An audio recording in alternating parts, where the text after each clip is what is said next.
Hi guys, Lucy Jane here and Arthur. I just want to do a quick video to discuss the kind of problem with advocating sobriety as the only answer to a problem with alcohol.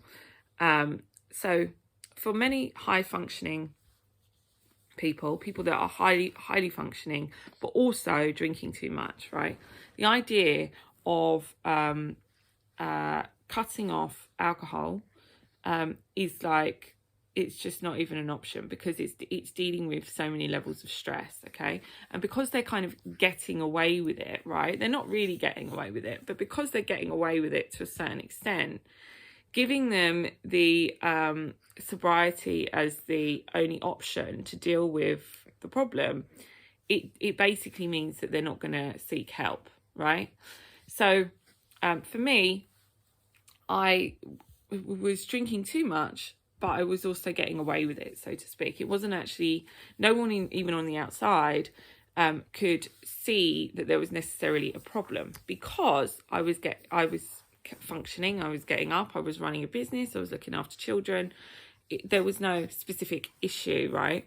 Now, a lot of people say that when you stop drinking alcohol, it will kind of solve all your problems, right? But it doesn't for a lot of people. It actually leaves them in a pile of problems, right? That the alcohol is eliminating the stress from. So the sobriety is one route to the problem, but it's not the only route, okay? There is a kind of middle ground, and it focuses away from the alcohol. You're looking towards what's leading to the alcohol or drinking too much alcohol, right?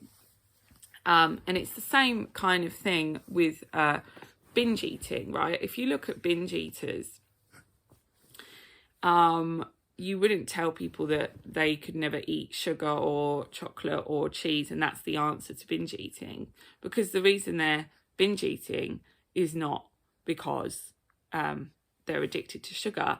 It's just addiction itself, right, is a mental problem. It's nothing to do with the substance, right? It's a mental attachment.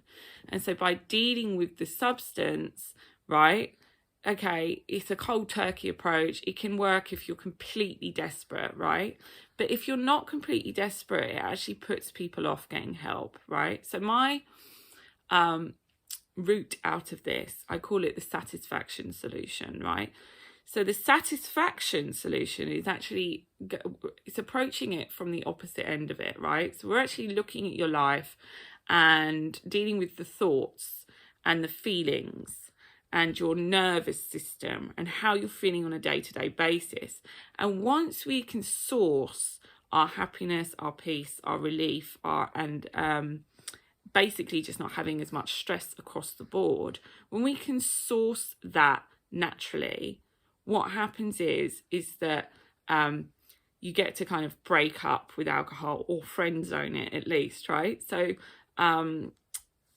there is a middle ground. There is a route out of here that does not mean that you have to cut off the only thing that's currently giving you relief, right?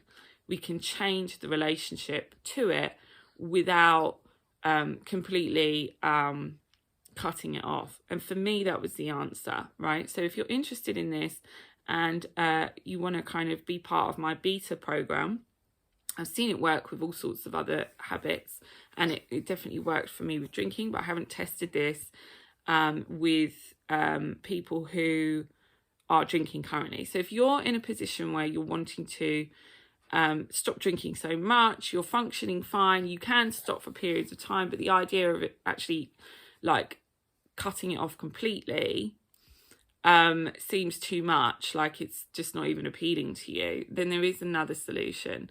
So I want to offer you the chance to come and be part of my beta program, which is my one-to-one program, but it's also got a lot of online course stuff, and we work together, and it can be completely anonymous, by the way. I know that's a really important factor, is that you can actually be completely anonymous in this process.